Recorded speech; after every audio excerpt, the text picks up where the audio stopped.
expensive to subscribe to 200 magazines. That's why you get Texture.com. You can get up to 200 plus magazines full of in-depth interviews and stories, all in the Texture app. Things like Time and The Atlantic and Vanity Fair. There's an article from The Atlantic I'm going to be talking about on today's show. The Atlantic's a really good publication. Vanity Fair. It's got Sports Illustrated. It's got all of the publications that you want, all in one place, plus their archives. It makes magazines easy. Texture app has gone just beyond just delivering the magazine itself. They've made it easy to find and enjoy the articles that you want to read. They make daily recommendations, exclusive interactive features, videos, and more. And Texture is searchable, so you can mark what you like and check out back issues, view bonus video content, and they even curate articles and magazines just for you. Texture.com/Ben. That's Texture.com/Ben. And right now, if you go to Texture.com/Ben, they are giving my listeners a 14-day free trial at Texture.com/Ben, so you can try it out, see how much you like it. I promise you're going to enjoy it. Texture.com/Ben. My wife's a big Reader's Digest fan. She gets it through Texture.com. Remember to use that /Ben so you get the 14-day free trial. Plus, they'll know that we sent you. Again, the app is called Texture, and you can download it on any of your mobile-friendly apps and have access to information at all times. I realize my brain is sort of like a leech on information. It needs information at all times, and that's why I love Texture.com. Go to Texture.com/Ben. Okay, so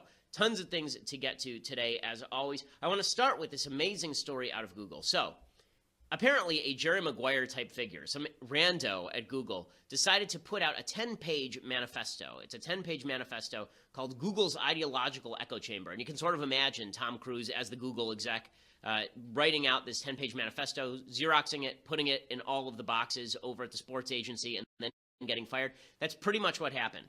Okay, this guy, he's a random guy who's kept his name anonymous. He wrote this memo called Google's Ideological Echo Chamber, and then Google's Vice President of Diversity, Integrity, and Governance, which is the most Orwellian title in history, Danielle Brown, issued her own memo. So I want to go through this memo because the left has claimed this is just a disgrace to Google. It's just terrible. How dare this individual human being put out this memo? Now, what's hilarious is Gizmodo, which is a lefty site, they say it's just humiliating to Google that someone would put out a document pointing out that perhaps Google's pay disparity between men and women is not due to discrimination. It's due to women working fewer hours or taking different jobs. Maybe it's due to the fact that fewer women are hired in tech because there are fewer women at the upper end of the bell curve in terms of performance in tech, which is true. You know, perhaps it's because that's what the memo says.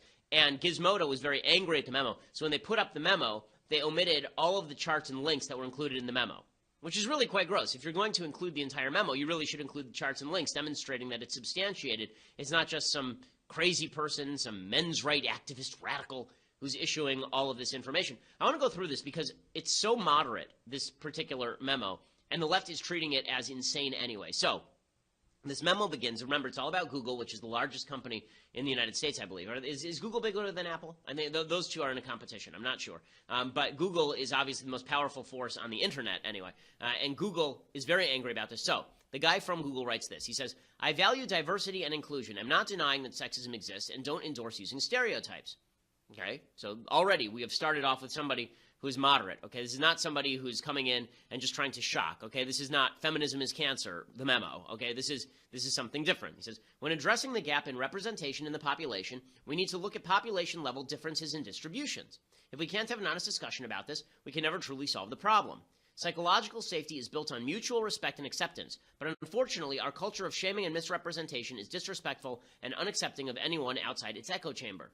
And then he goes on to explain why it is that men are being paid differently than women at Google and why the employment is different. And one of the things that he talks about is something that Lawrence Summers, the former president of Harvard, who was ousted for mentioning this little fact that nobody wants to talk about, is the bell curve when it comes to distributions regarding math and science. So when it comes to men versus women, there are brain differences on average between men and women. There are individual women who outperform men. There are individual men who outperform women. Okay, but we're not talking about individuals now. We are talking about the broad scope of humanity. So we are really talking about on average. So if you look at the bell curve of women, the bell curve for women in the maths and sciences is relatively steep. So it looks something like this, right? And what that means is that there are a lot of women who are close to the average. There are a lot of women who are just below average, a lot of women who are just above average. But when you get to the tails are very skinny. Because that means that when you get to the very, very upper echelon of performance and the very, very lower echelons of performance, there are not a lot of women there, right? Most of the women are in the middle, more than with the men. So the men, it's a shallower bell curve. So what you end up with is something that looks a little bit more like that. So what that means is that there are fewer men in the middle. The average score might be very close to the same, but there are fewer men that are actually close to the middle, and there are a lot more men at the top end. So if the tail of that bell curve is thicker for men and thinner for women, that means that if you were just to take a cross-section of the bell curve all the way out here at the extremes of performance in terms of really high performance or really low performance, you're going to get a lot more men than you are women. For every woman, there will be several men. Okay, so when you're talking about a top company like Google, that means that on average, you will probably get more male applicants than female applicants who meet your minimum standards. Okay, that's not a rip on women. That's not saying women are stupid. That is saying that women's brains function differently than men's on average. There are areas where women dramatically outperform men. I believe spatial differences is one of them. There are other areas when it comes to anything having to do with empathy and compassion. Women generally outperform men on all of the IQ tests. But when it comes to maths and scientists, this is not sexist because it's just reality, okay? This is one of those facts don't care about your feelings moments. The bell curves for men and women do not look exactly the same. Okay, so this guy goes on in the memo to explain this. He says, Google's political bias has equated the freedom from offense with psychological safety, but shaming into silence is the antithesis of psychological safety. So now he's making my point, the one I make on campus all the time. Whenever you talk about psychological safety and you suggest that differences of opinion are unsafe, what you are really doing is shutting down people who disagree with you. If you are going to equate words and violence, then you're going to end up in this uncomfortable area where somebody else's words are violence to you. And this author says, the silencing has created an ideological echo chamber where some ideas are too sacred to be honestly discussed. And then he says, differences in distributions of traits between men and women may in part explain why we don't have 50% representation of women in tech and leadership. Discrimination to reach equal representation is unfair, divisive, and bad for business. So this is the case against affirmative action and diversity screening. And then he talks about Google's biases. He says political orientation is a result of deep moral preference and thus biases. Considering that the overwhelming majority of the social sciences, media, and Google lean left, we should critically examine these prejudices. And then he goes through left biases. And he actually is taking this, I believe, from Jonathan Haidt's The Righteous Mind. So all of this is well substantiated, okay? He's not just making things up. This is not just him trying to be mean to women or anything. He talks about left biases being compassion for the weak, saying disparities are due to injustices. The right is biased toward respect for authority. Disparities are natural and just. And then he says, neither side is 100% correct. Both viewpoints are necessary for a functioning society, or in this case, company. And then he says, Google's left bias has created a politically correct monoculture that maintains its hold by shaming dissenters into silence. This silence removes any checks against encroaching extremist and authoritarian policies. Okay, this is one of the reasons a lot of people have suspected that Google biases its search results against conservative outcomes. And they may not even know they're doing it, right? They may think that they are just doing what is just and right. But if everyone there thinks the same way, you end up biasing your search results. If you're YouTube, you end up banning particular videos or restricting particular videos that ought not be restricted. Then he goes through the facts, this particular memo author. I don't know who it is. It would be very ironic if it turns out to be a woman. That would be hilarious. But what this guy says, I assume it's a guy, he says, at Google, we are regularly told that implicit, unconscious, and explicit biases are holding women back in tech and leadership. So first of all, implicit bias tests do not work. Okay, implicit bias training does not work. Implicit bias is a bunch of crap. There is no actual connection in the social science data between implicit bias, you know, those tests they give you when you're in university where you click on a black face and a bad word or a white face and a bad word at different rates that shows that you're a racist. Those tests are absolute garbage. There's no statistical significance to them. They're non-replicable, so you can take the test twice and get it right the second time and get it wrong the first time. That's not how any test is supposed to work, right? Every test that works, you have the same results if you take it twice. Okay, but again, this is used by the left as a club to beat people into, like, we can't tell that you're actually racist, but we can suggest that you're racist because of implicit bias, right? You don't do anything racist, but deep down in the cockles of your shriveled little heart, we know that you're biased and racist. So the author says, on average, men and women biologically differ in many ways. True. Sorry to break it to the transgender and feminist advocates. These differences are not just socially constructed. They are universal across human cultures. They often have clear biological causes and links to prenatal testosterone. Biological males that were castrated at birth and raised as females often still identify and act like males. The underlying traits are highly heritable. They're exactly what we would predict from an evolutionary psychology perspective. Again, this is true. So he tries to explain the disparities between men and women at Google in terms of some of these biological differences. He says women on average have more openness directed toward feelings and aesthetics rather than ideas. They also have stronger interest in people rather than things. They are into empathizing versus systematizing. And then he talks about women have a harder time negotiating salary, asking for raises, speaking up and leading. This is true. Okay, all the social science data suggests this. Women have higher levels of anxiety and lower stress tolerance. Okay, again, this is true according to the social science data. He says that men have a higher drive for status. Men are driven by respect of others. Women are not as much driven by all of that, which is why men go into dangerous jobs for higher pay, things like coal mining and garbage collection and firefighting, and suffer 93% of work-related deaths. And then he talks about non-discriminatory ways to reduce the gender gap. He actually says, okay, so here are some solutions. If we want more women, then what we should do is we should we should make software engineering more people-oriented with pair programming so that empathy matters a little bit more.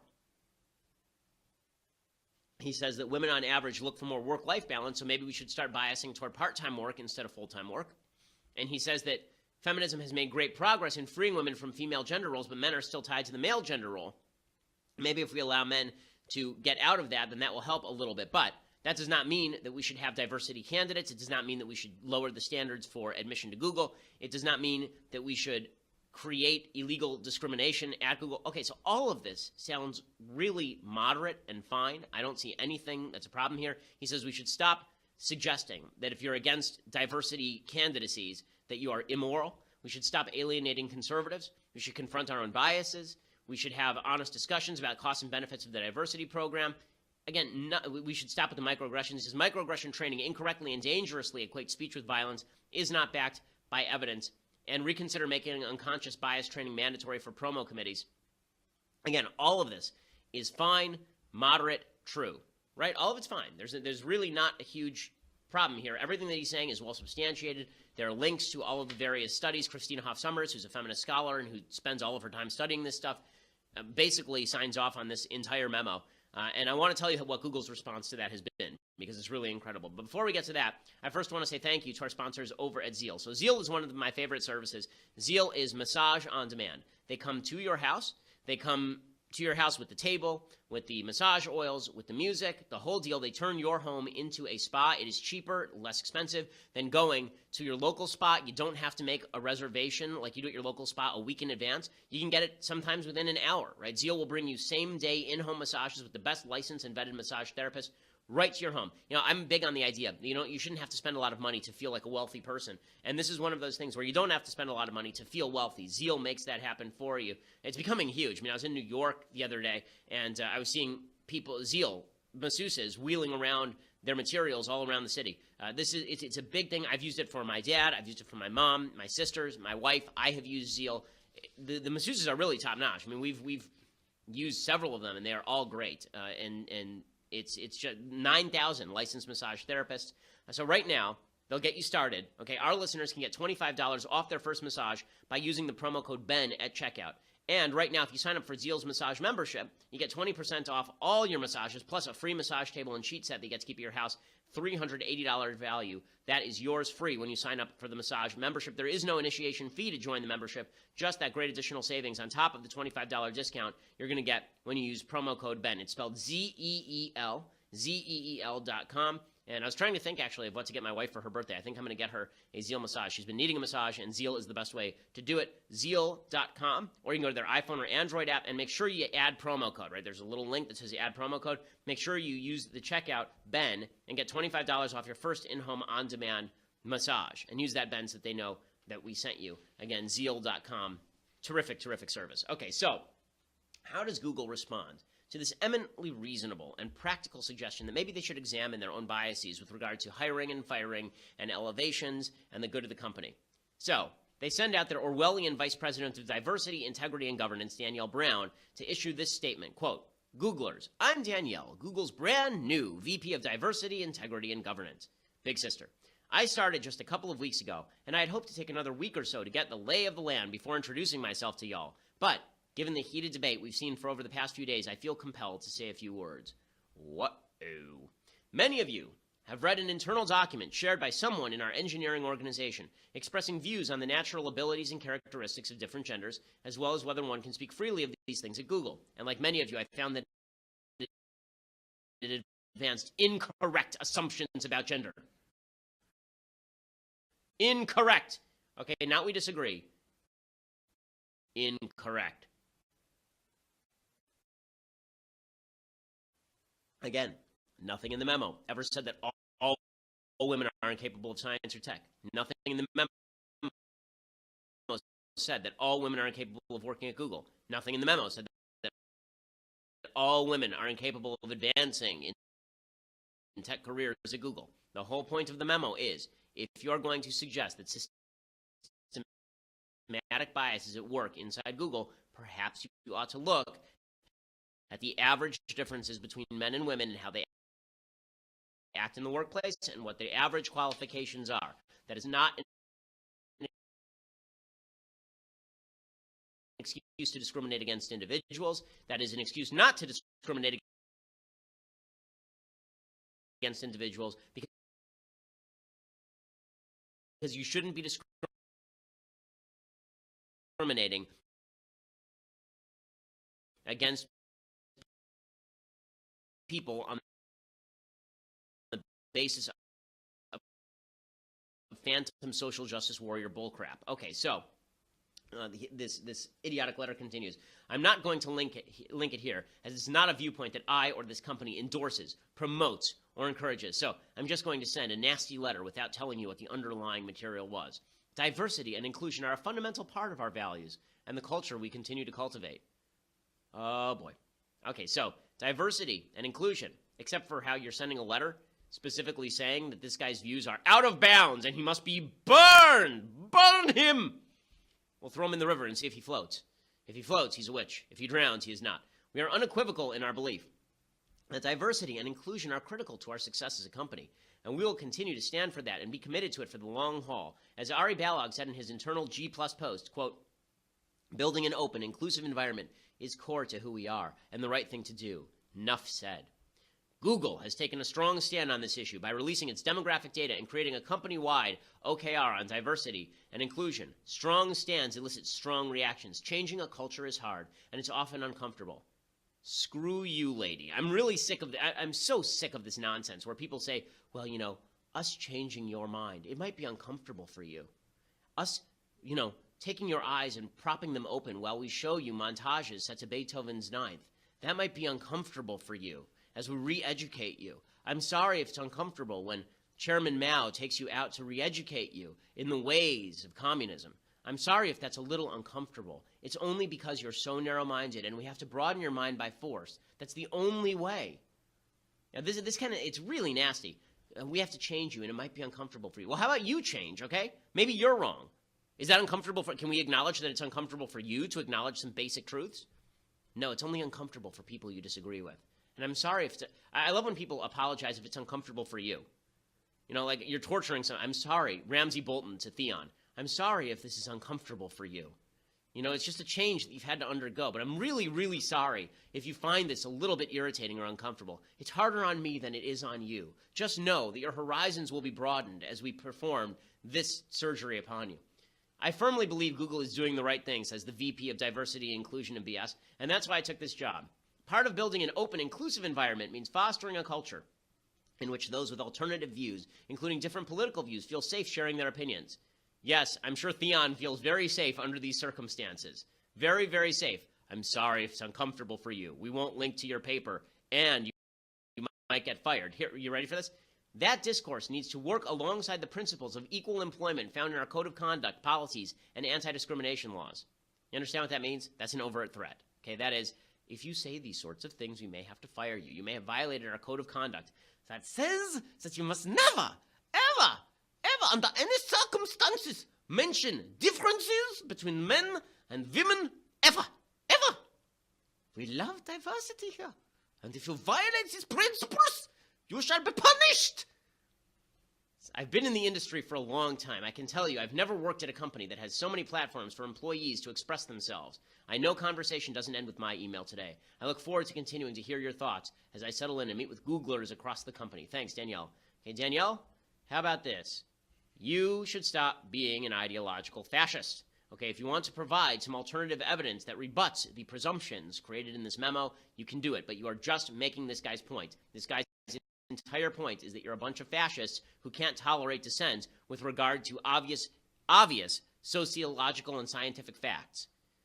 Just terrible, just terrible. And then you wonder why society at large is so screwed up. This is one of the reasons society is so screwed up, because you have the quote-unquote great science advocates bashing the quote-unquote science deniers over things that are actually scientific. Just ridiculous. I want to get to another element of the left's crackdown, the sort of fascist crackdown that's happening on the hard left. But for that, you're going to have to go over to Daily Wire. We're going to talk about one of our favorite people, Chelsea Handler, just a delight. We're going to talk about her in just 1 second. You have to go over to Daily Wire for that. $9.99 a month gets you a subscription to Daily Wire, the greatest of all podcasts and the greatest of all websites. You get rid of all of the ads on the website. You get this is not just an audio show, folks. It's a video show. You get to see the brilliance of this show unfold in real-time magic by just going over and subscribing for $9.99 a month.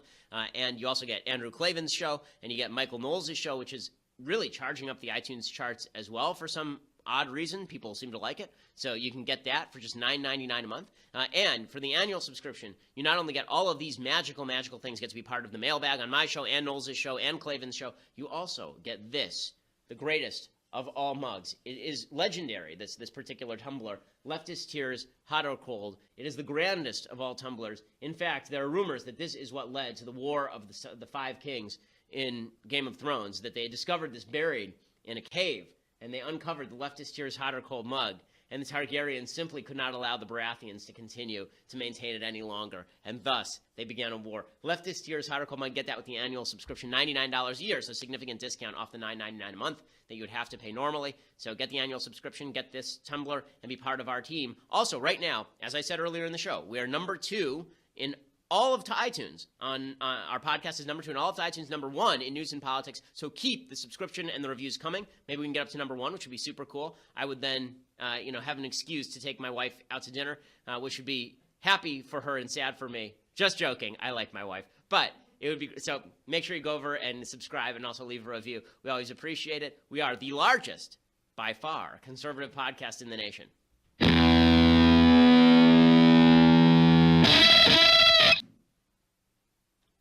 So speaking of the fascist tendencies of the hard left, Chelsea Handler, who is now, she was a second-level bad comic, and now she's elevated herself to a first-level bad comic. She is now up there with Trevor Noah and Amy Schumer. Lena Dunham is sort of a comedian, I guess, but Trevor Noah and Amy Schumer, the top 3 now are Trevor Noah, Amy Schumer, and Chelsea Handler in the pantheon of unbelievably crappy leftist comics. I would have put W. Camo Bell on there. He's really awful, but he's not as offensively awful as these others are. So he remains a second tier. But those are the 3. They are in a running gun battle to see who is the worst comic of all time. In any case, on Sunday, 2 Chinese tourists stood in front of the Reichstag building in Germany, and they made a Nazi salute. Why? Because they're stupid. Okay, so they're promptly arrested, because in Germany it is actually illegal to do such things. You're not allowed to make the Nazi salute in Germany, which I think is bad law. As a Jew, I think that's bad law. I don't think that you should make that illegal. I think that you should use social shaming to fight back against that sort of symbolism. According to the government, a probe on suspicion of using the symbols of anti-constitutional organizations was opened against the 2 Chinese men aged 36 and 49, obviously a couple of morons. They paid $58 fines and they were released. This, however, was not enough for alleged comedian Chelsea Handler, who promptly tweeted this out, quote, 2 Chinese guys were arrested in Berlin for making Nazi salutes. Wouldn't it be nice to have laws here for people who think racism is funny? No, that would not be nice. That would be a violation of the First Amendment. As someone who desperately hates racism, hates anti-Semitism, hates sexism, okay, I hate all of these things. I think they're terrible. I don't think it should be illegal for people to express these ideas because we live in a free country. And once you start policing what people say with the government, then you are going to inevitably end up quashing viewpoints that you find unpalatable, and those viewpoints may end up being your own eventually once the gun swings back on you. But another point for Chelsea Handler, who gets to decide what's racist or not? Like, for example, let's say that there were a comedian who joked about the race of Angelina Jolie and Brad Pitt's kids. Let's say that they joked about them being African in origin. Let's say they did that. Would that be racist? Should we prosecute that person? What if they joked like this? Angelina Jolie has filed for divorce from Brad Pitt. He wants the China. She wants Pax and Maddox. Hashtag sorry couldn't help myself. So first of all, crappy joke. But second of all, should we jail you for that? Because it's kind of racist. I mean, he wants the China, but she wants apparently, I guess, the Africans. Is that what the joke is supposed to be here? Because I believe Pax and Maddox are from Africa, are they not? That is, or no, where are they from? Where are Pax and Maddox from? I can't remember. Are they from? Now I want to look up their ethnicities, but it is an ethnic joke. I'm trying to remember where they are actually from. Are they Chinese? Where? Now, okay, we'll have to look it up. The bottom line is, it is a racist joke. Okay, so they are not from the United States, and let's see, Pax is Vietnamese. Is that what it is? I think Pax is Vietnamese, so let's see, Vivian. Sorry, I don't mean to take so much time on the podcast looking stuff up online, but I want to make sure that I get this right. So Pax, I believe, is Vietnamese, and Maddox is he's from Battambang, which I'm not sure where that is. That Battambang is in Cambodia. Okay, so one is Vietnamese and one is from Cambodia. Okay, so Chelsea Handler makes a joke about Chinese and Vietnamese people. Okay, is that exactly a good thing? Is that a wonderful thing? No. So apparently, according to Chelsea Handler, maybe she should go to jail also. Amazing the fascist instincts of people on the left. You know, there is this instinct from people on the right as well. I think there's some alt-right people who have the same instinct, but it is a bad instinct, and it is something that we should fight. Okay, so I wanted to go through all that because I think that it's more important to the society than the latest Trump news. But let's get to the latest Trump news. So the latest in Trump news is that President Trump is on vacation for 17 days, and that means that H.R. McMaster and General Mattis and John Kelly are not standing next to him, taking his phone away from him and hiding it under the seat cushions and playing warm or cold with him with the phone. So he found his iPhone, he discovered the passcode, and now he's tweeting again about the fake news and this and that. He's got his phone again.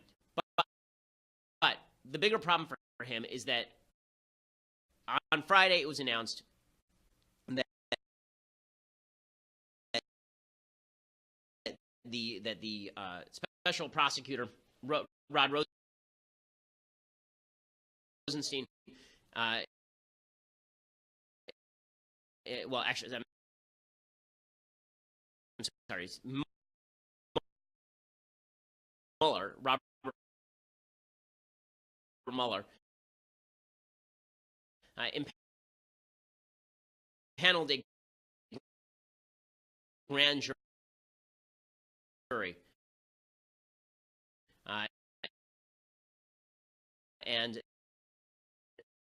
that means that they are going to be issuing subpoenas about documents. They'll be issuing subpoenas to human beings to testify about Trump-Russia collusion, about financial matters, and all of the rest. Rod Rosenstein came out, and he obviously is trying to keep his job in the Trump administration. He says that what he says here is true, though. He says impaneling the grand jury implies nothing about the indictment itself. Does the fact that a prosecutor takes a case to a grand jury, what does that say about the likelihood of indictments? Chris, you're right that I'm not going to comment on the case. I'm not going to comment about whether Director Mueller has or hasn't opened a grand jury. You know, you read a lot about criminal investigations in the media, and some of those stories are false. We just don't comment on investigations. That's important for a number of reasons. First of all, we don't want to disparage anybody who may be a subject in an investigation. Number two, we don't want to interfere with the investigation by. But I'm asking you a different question. What does it say when a prosecutor takes a case, in general, to a grand jury about the likelihood of indictments? In general, Chris, it doesn't tell you anything about the likelihood of indictments because we conduct investigations and we make a determination at some point in the course of the investigation about whether charges are appropriate. Okay, what he's saying here is obviously true, and it's good that he's saying it because I think that it is important because the entire left is jumping to conclusions about this. The right is jumping to conclusions too, and the conclusions they're jumping to is that Mueller has impaneled a grand jury to get Trump, that all he cares about now is getting Trump. Alan Dershowitz, who obviously knows a fair bit about jury selection, considering that he was involved in the jury selection for the OJ trial, he says that Mueller looks like he's stacking the grand jury against Trump. Has an ethnic and racial composition that might be very unfavorable to the Trump administration. So I see the significance, not so much that he impaneled the grand jury, you have to impanel the grand jury to get subpoena power, but where he impaneled it. That's an interesting point. Do you believe that it kind of stacks the deck against the president by doing that? Yes, I do. I think it's a tactical move designed to send a message that if the prosecutor decides to prosecute, he will have a real advantage with the jury pool where the case will be held, provided there is jurisdiction in the District of Columbia, and there would be generally jurisdiction almost anywhere. Okay, so he's suggesting that the reason they handled the grand jury in D.C. as opposed to in Iowa is because they want this grand jury to start bringing charges as soon as possible against Trump. That's not out of the realm of possibility, and I respect Dershowitz's take on this. Maxine Waters said he was a racist because how dare he suggest that race on the grand jury means something.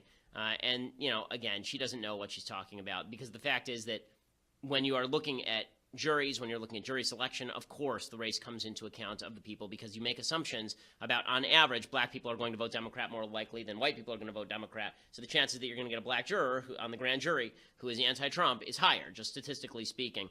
All of this is a danger to Trump, and it's a problem for Trump. The response from the Trump administration has been that all of this is phony, and maybe he'll fire Mueller, which would obviously be a crisis. So we may be reaching breaking point very soon with Mueller, which is a serious problem. Here's Kellyanne Conway on, I guess this is ABC's This Week, talking about how this Russia narrative is cheating the country. And let me just say something else about Russia. The president took on a new tack in West Virginia, speaking about this the other night. He told the people there and around the country that those who are pushing this phony, fabricated Russian investigation are cheating you, the voters, out of what you clearly said you want. You want a new and different direction.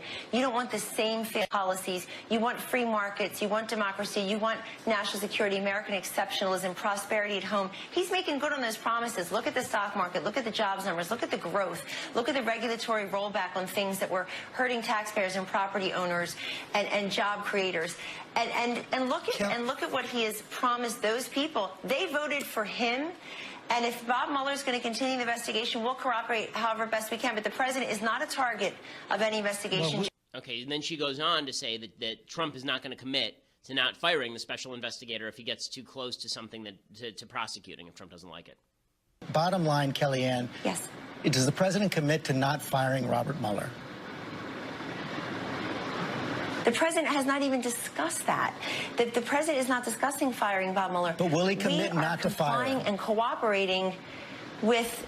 He has not even discussed not fire. He's not discussed firing Bob Mueller. That's not what I'm asking. Ty Cobb. Well, hold on. I'm not the president's lawyer here, but I will tell you, as his counselor, he is not discussing that.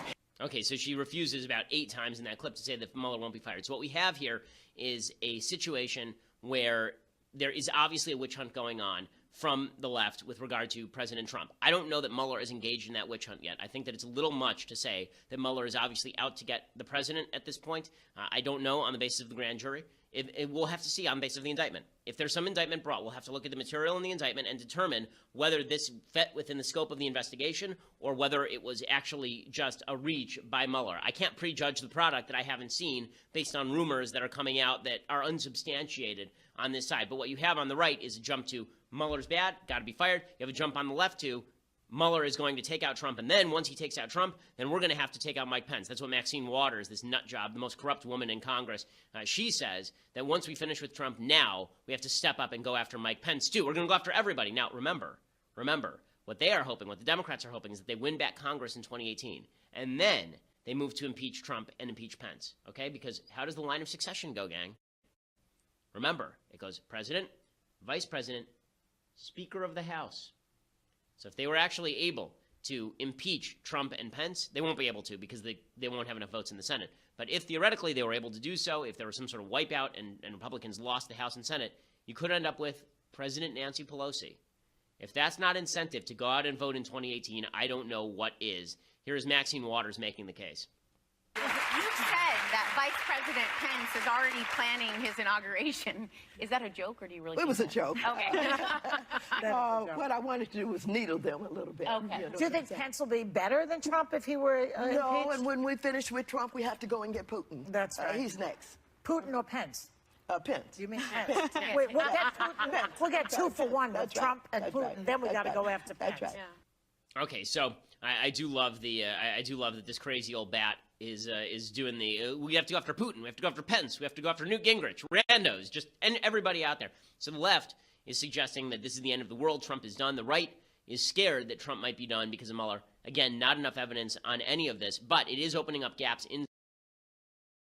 inside the Republican Party itself. So you have a report in the New York Times over the weekend that people like Mike Pence are now looking to step up for 2020, that Ben Sasse is visiting Iowa, that John Kasich, God help us, is visiting Iowa. Oh, God, no. Please, God, no, not John Kasich.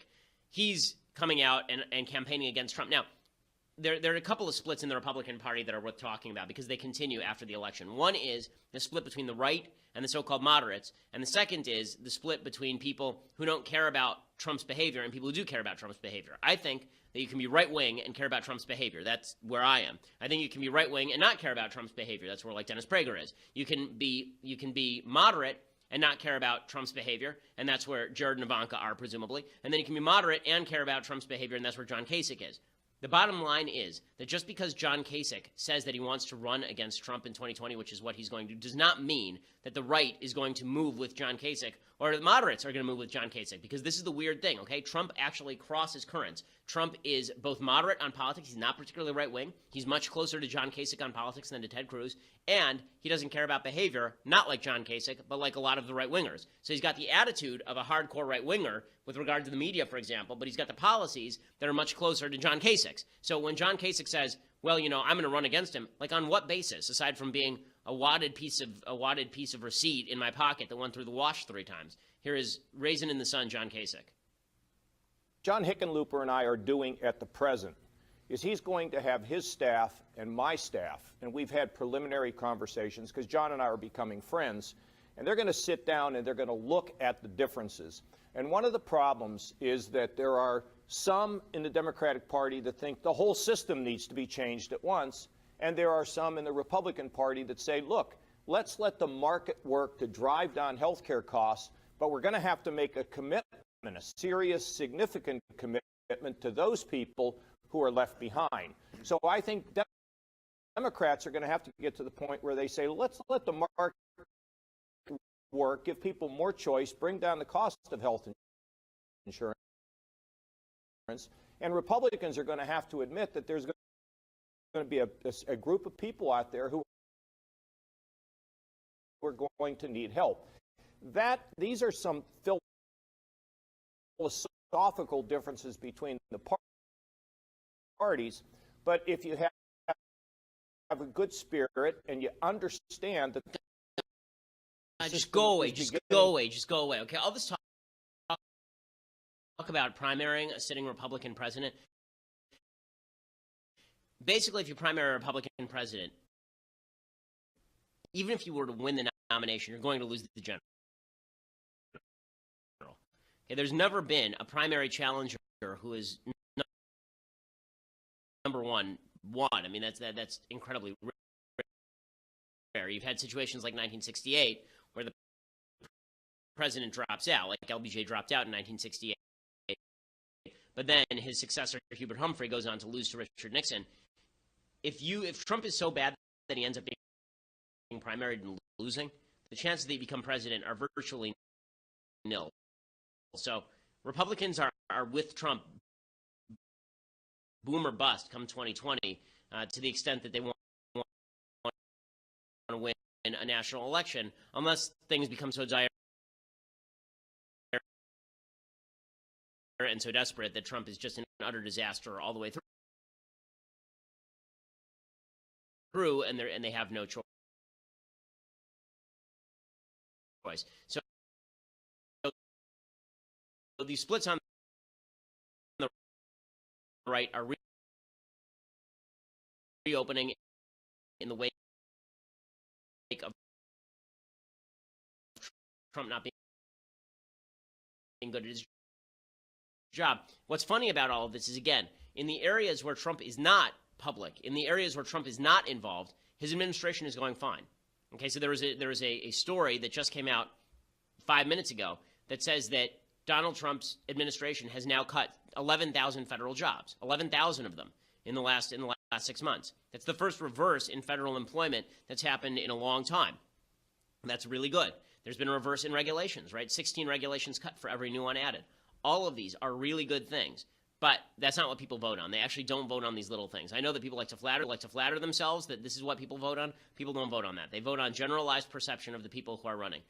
Okay, so with all of that said, the Democrats are in no better shape, right? The Democrats seem to think that all of this is just going to fall into their lap when there's no evidence of that whatsoever. The polls right now have Democrats in the generic ballot up to +7, but it's a rather unconvincing +7 because, again, a lot of the districts are either solid red or solid blue. So the question is what happens in these very few purple districts. And the left is tearing itself apart. So Howard Dean, he comes out and he's ripping the Bernie Sanders wing of the party at the same time they need the Bernie Sanders wing of the party to win.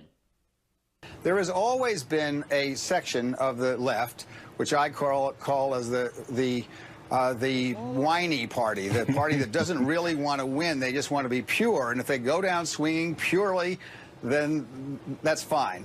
Well, the problem with that is it leaves behind the people who really need their help. If we're going to have a single payer or Medicare for all or whatever we're going to have in health care that covers every American, as every other industrialized country has, then we all have to pull together. And people who sit out or crank on some candidate because they did this or that, it wasn't to their purity test, are basically turning their back on the very people they pretend to represent. So I just want to point out to dispossessed Republicans that the same sort of splits that are happening inside the right are happening inside the left. Jerry Brown, who's the delusional governor of California, he thinks that they're going to swing left and the Democrats are going to have a broad victory. By the way, Jerry Brown still wants to run for president. He's 1,000 years old. We actually exhumed him to make him California's governor again. Here's Jerry Brown talking about what he thinks is going to happen in 2018. The historic turn. When Lyndon Johnson won overwhelmingly against Goldwater, people were writing, and I read it at the time, that the Republican Party was gone. And then it comes back, and the Democratic Party comes back. So the nature of our business is that swing of the pendulum, and it's definitely already swinging back toward a non-Republican kind of future. We hope based on general trends that we'll win. We don't really have an affirmative case for why we should.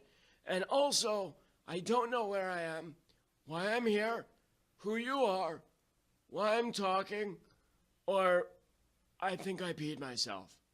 Governor Jerry Brown, thank you. Okay, so bottom line is there is chaos inside both parties. To suggest otherwise is to be ignorant of how the Republican Party is working and also how the Democratic Party is working. That means a realignment is happening, but I don't think the realignment is inside the Republican Party or inside the Democratic Party. I think the realignment is largely a bunch of people who are dispossessed with both parties and are just looking for people who are reasonable to follow or vote for in any case. Okay, time for some things I like and some things I hate. So, things I like. First of all, I want to thank again Joe Rogan for having me on last week. It was a really fantastic thing, and Joe is great. I thought the conversation was really good. If you haven't, you should go over and check out the podcast that I did with Joe last week. A really good conversation, like 2.5 hours, 2 hours 40. And we went through a number of topics, everything from environmentalism to transgenderism to free speech. And I think that when I talk about this sort of new center that's forming, I don't think it's a center in terms of political outcome. I think it's a center in terms of people who actually want to hear reasoned argument and reasoned debate, as opposed to a bunch of people who just get on your TV and talk about Republican versus Democrat all the time. Okay, other things that I like. So I've decided to do exposés of communism and socialism. Last week I talked a lot about what's happening in Venezuela. It continues to break down in Venezuela. There was supposedly a terrorist attack that is causing the president, the dictator of Venezuela, to crack down on his opposition. Again, this looks, again, a lot like virtually every dictatorial crackdown. It looks like the coup that happened in Turkey that failed, or the fake coup that happened in Turkey, still don't know what that was, that allowed Erdogan to maximize his power. Here is a book. It's probably the best book ever written on communism that no one has ever read. It's considered one of the top 10 novels of all time, but very few people have read it these days. It's very, very, very short. It's called Darkness at Noon by Arthur Koestler. And it's all about a really Trotsky figure who was part of the Russian Revolution and now has been imprisoned and is awaiting the carrying out of his death sentence, and sort of the thoughts that are going through his head, him becoming disillusioned with the cause he spent his entire life fighting for. Really dark, really terrific, very short read, very readable. Darkness at Noon by Arthur Koestler. They tried to make a movie, I think, at one point, but it's more of a psychological novel than anything else. So doesn't really lend itself to movie making as much as it does for a read. But it's a great kind of almost forgotten classic, Darkness at Noon. Okay, time for a couple of things that I hate.